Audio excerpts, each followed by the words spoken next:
छोटे बटाटे वड्यासारखे झाले बघा. बनवत आहोत वसाळ्याची भजी. हे पहिले आधी सोलून घेऊ जरा. म्हणजे असं असा सोलायची बघ. हे बघ अशी त्याची साल काढून टाकायची. काय माहिती आहे, ब्राह्मण लोक बनवतात जास्त करून.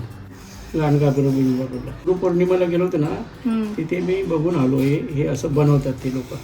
चला ट्राय करूया. ट्राय करूया तरी बघू. तरी आपण काय नेहमी बटाटा कांदा ही भजी बनवतो, पण आज आपण ही जरी घोसाळ्याची बनवू तरी बघू.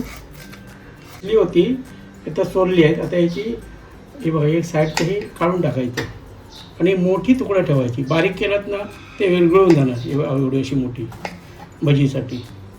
असे छोटे हे करून कापा पण करू शकतो ना. हो, याची भाजी पण करतात चण्याची डाळ टाकून. पण आज आपण भजी मी तिकडे बघितली ना भजी केलेली, बघू तरी आपण ट्राय करून कशी काय होतात ती. पण छान बनवली होती आमच्या आश्रमामध्ये. साईडची काढून टाकत ब्राह्मण लोकांनीच बनवलं होतं. हे कट करून झाली आहेत. आता हे भांड्यामध्ये ठेवूया. या भांड्यामध्ये अशी ह्याच्यामध्ये पीठ मिक्स करायला घेऊ. पहिला घेऊ बेसनचं पीठ. 2-3 चमचे बेसन पीठ घेऊ. 1 चमचा रवा टाकू. खुसखुशीत मस्तपैकी लागते म्हणून रवा टाकायचा. हे बघा, पण एक कुरकुरीत लागते एकदम भजी. तांदळाचं पीठ टाकू. थोडं ओवा थोडं टाकू.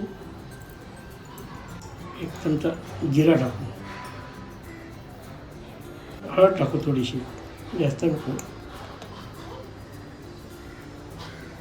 चांगली जरा फुगायला पाहिजे म्हणून हे भाजी खायचं सगळं. कोथिंबीर टाकू थोडी बारीक केली, चव चांगली येते. बारीक केलेली आहे. मीठ टाकू थोडी. ही जीव करून कोळसवून घेऊ. घोसाळ्याच्या याला पाणी सुटते.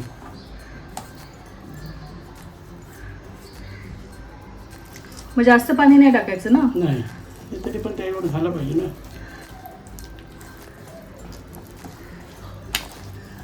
तिखट मसाला नाही टाकला पप्पा आपण. हो, तू परत ते टाकलं. थांबा, तिखट मसाला टाकून मालवणी अर्धा चमचा. विसरलो आम्ही आधी टाकायला. विसरलो होतो अगोदरचा. एक जीव करून घेऊ.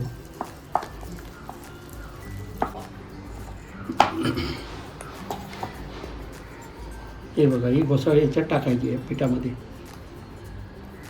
अशी.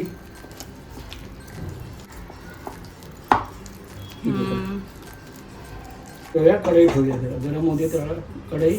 मग त्याच्यामध्ये तेल टाकू. तेल जरा जास्त लागेल, 4 चमचे.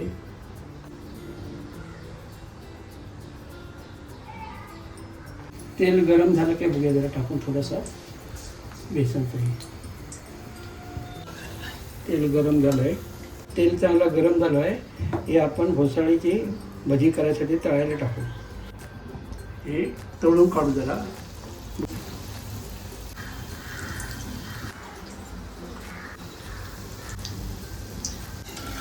परतून घेऊ. हे बघा, ते बटाटे छोटे बटाटे वड्यासारखे झाले बघा. हे बघा कसे दिसतात बघा. हे बटाटे वडे आहेत सर ना, तसे दिसतात. खूप मस्त लागतात एकदम. मस्त असे लाल झाले पाहिजे. हे बघा कसे झाले बघा. छान दिसत आहेत.